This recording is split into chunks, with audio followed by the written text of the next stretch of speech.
This is Detroit's Morning Answer with John Anthony on FM 92.7 and AM 1400. The Answer.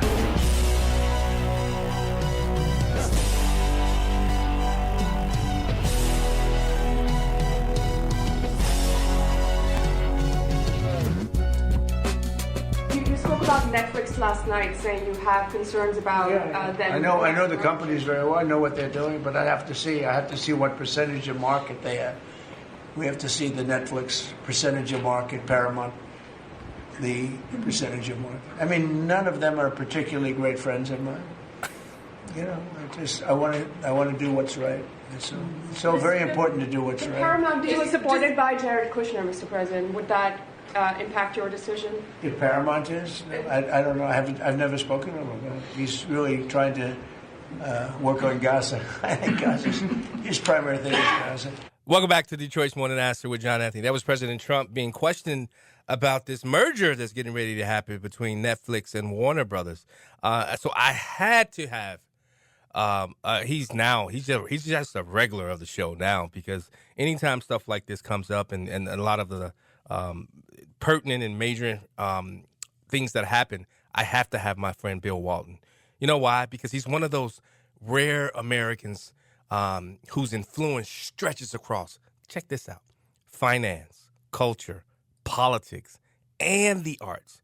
He's the former chairman and CEO of a $10 billion New York Stock Exchange traded investment company. He has built and guided major private equity operations. He's advised national leaders, including Trump, and he served at the highest levels of some of America's most influential cultural and policy institutions. Some like, I didn't know this. Oh, we're going to have to talk, Bill. Vice chairman of CPAC, president of the Council for National Policy, president of the National Symphony Orchestra, and national trustee and finance advisor to the National Gallery of Art. His leadership roles span the Heritage Foundation, AEI, Wolf Trap, and the National Venture Capital Association. Today, he hosts the Bill Walton Show, which he still hasn't had me on, but we gonna skip over that, where he brings decades of market experience to conversations on policy, culture, and global finance. Now he is raising the red flags on this massive story about the Hollywood, the merger of Netflix proposed purchase of Warner Brothers Discovery. Bill, welcome back to Detroit's Morning Answer. John, great talking with you as always. I just regards to the show, I put it on hold for a couple of months so I can work on some writing stuff. But I'll have you back on as soon as we get back in action. I just like saying it. But Bill, you've called Netflix's attempt to purchase Warner Brothers a catastrophic deal for the legacy of film. When you look at through the lens of decades in finance, private equity, what specifically alarms you about this acquisition?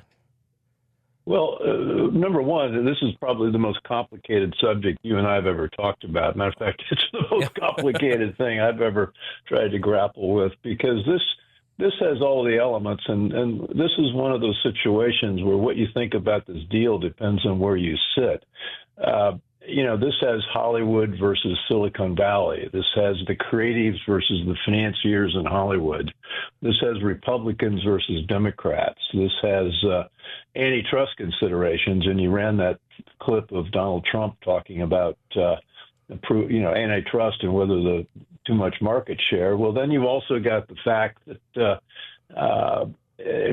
these movie businesses, these streaming businesses, no longer compete with each other. They're competing with YouTube and Facebook and TikTok. I mean, so there's the market now is defined as attention. Now, anything we pay attention to is the market, and we can easily switch back and forth from one to another. So it's got all this, and then there's the fact that the Hollywood is under threat by the digital world, and particularly generative artificial intelligence. And there's some feeling that these studios that people are vying for may not make much difference in the not too distant future, say 5 years, 10 years, and certainly no more than that, because you're going to see a lot of the special effects and locations and even the actors swapped in with artificial intelligence designed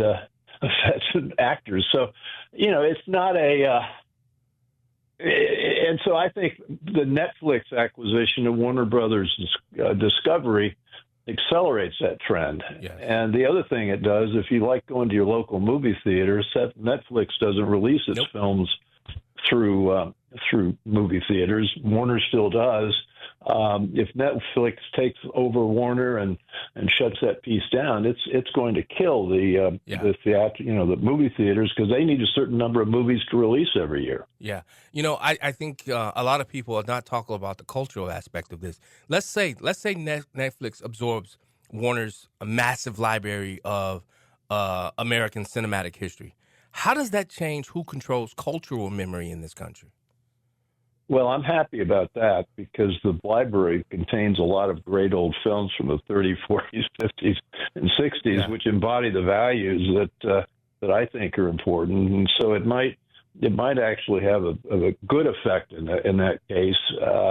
It's not clear what they do with it, but I think that would be a plus. Netflix needs more content; they don't have enough, right? And this might free that up. So that if you're a movie buff, as I am, so am I. This could be a great deal. Yeah, we could see a lot more of the movies that you can't find anywhere. When you look at how these streaming platforms are defined, I guess this is my question from an antitrust perspective. How serious should federal regulators take this? Is this the moment? Do you believe that this is the moment when Washington must finally define, whether these streaming platforms are tech companies, entertainment companies, or something far more powerful? Well, that's exactly the right question. And I don't know that the Justice Department can think it through. I mean, if you look at all the antitrust considerations in other industries, it's it gets down to how many angels can dance on the head of a pin. I mean, the lawyers can make any argument conceivable, and I think you just said it. Is this a streamer versus a streamer? Is it a streamer versus cable? Is the relevant market competition with YouTube? And YouTube's got the highest market share of any filmed entertainment and news. It's much bigger than the studios. So how do you factor that in? I think you have to. Now, Bill, see, you said you're a movie buzz. I used to go when I was a kid, on Sundays, because in Chicago they had this thing called a super transfer. You can use that you can use that on the bus all day. So I used to go and travel to the Evergreen Park movie theater. And I would sit there. I would buy one movie, and I was able to see every single movie that was in there. Now, I remember a time when going to a movie, it was really cheap. Popcorn. I get popcorn. I get a soda drink and some candy, and it didn't cost me so much. I'd watch a lot of movies from the comfort of my own home through Prime, Netflix, with my kids, and we go and buy. I mean, it's a lot cheaper. Do you think that the way movies have structured their businesses, where it's now a family of, in my case, it was a family of 8 at the time. I go to movies, I'm coming out spending hundreds of dollars. Do you think it's how they've structured their movie theaters and the costs associated with it? Is this one of the reasons why you're seeing this new kid on the block, Netflix, saying we're coming in and we're going to do it. We're going to show you what Americans are doing today and people all over the world are doing. They want to be in the comforts of their own home doing this instead of out at a theater. Is that part of the equation in this? That's where it's all going. It has to. I mean, one of the things that they did was, it was too complicated to go into all the details, but they separated the making of movies from the distribution of movies a long time ago. I think it was back in the late 40s, early 50s. And that meant the movie theaters had to stand alone in terms of making money. And what they evolved into is that they couldn't make much money on the movies, so they made money on the concession stands. Yeah. And now it seems like you pay $53 for a box of popcorn, and it's you get a giant Coke, but that's $40. I mean, I'm obviously ridiculously high numbers, but that's it. You can't afford to take a family to the movie theater. I don't see them changing those distribution rules anytime soon. And the technology is moving so fast, and we've got so many devices. It's not just looking at it in our home on big screens, but we can watch all these on our iPhones. Yeah, I'm definitely gonna send you a text because my book is now being made into a movie. We've already secured a distribution deal, and we don't even have a script yet, John.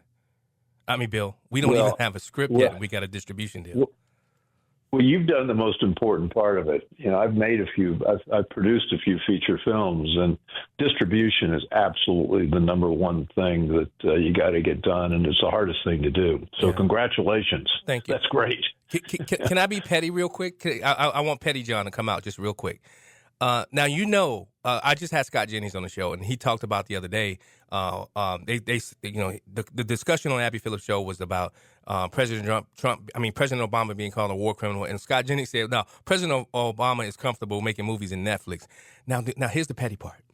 Do you think Trump would veto the deal just because Barack Obama has some role in Netflix? Oh yeah, I do think he would. Oh yeah.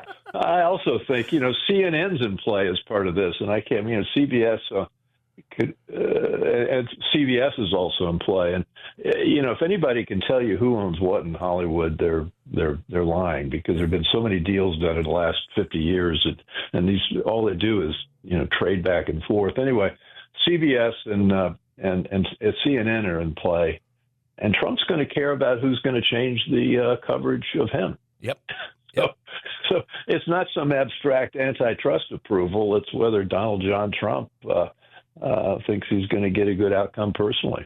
Hate to say it, I love the guy, but that's his personality. Now, what happened with previous mergers? Was it Disney that bought Star Wars, or the other way around? In previous mergers, I don't even remember hearing about it. Why is this front and center for a lot of Americans today about this Netflix taking over? Is it because it's the first streaming platform that's looking to take over? Well, it's personal. I mean, you've got a company, Warner Brothers Discovery, and Warner Brothers Discovery's co-CEO or CEO was David Zaslav, and Zaslav was at Discovery. And if this company gets sold, he gets paid a $500 million fee. So there's that.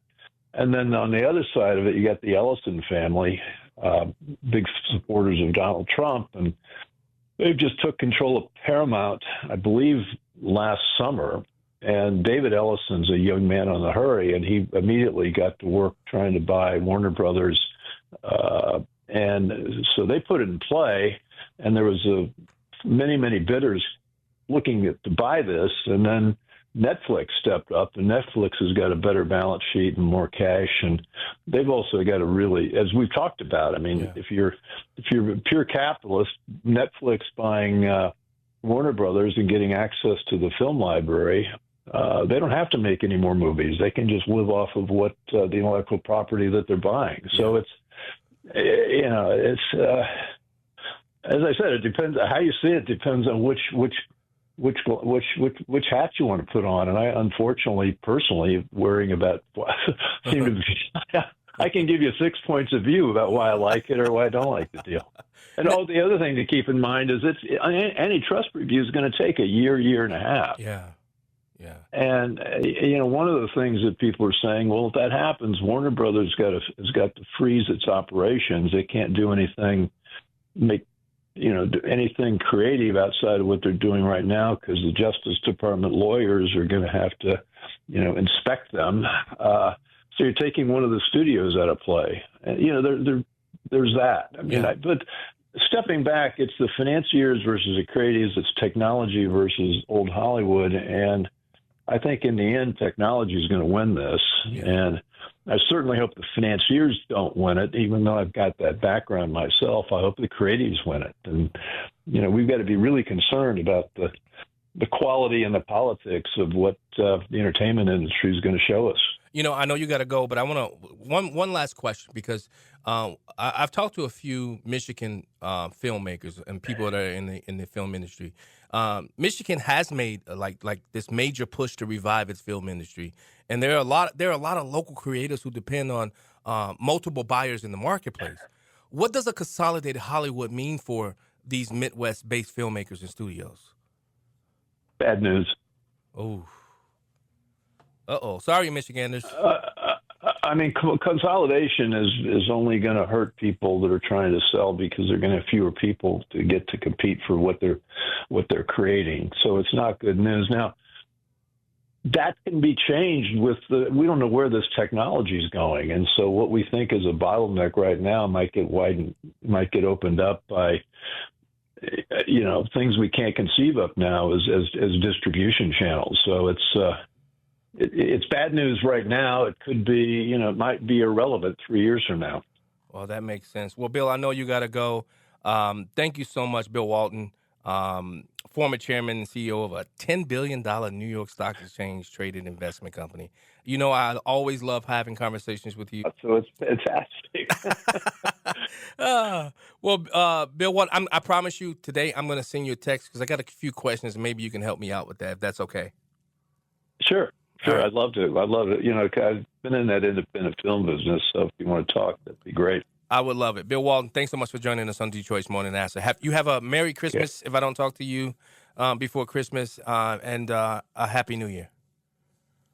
Merry Christmas. Happy New Year. Thanks. Bill Walton, Detroit's Morning Answer. We'll be right back.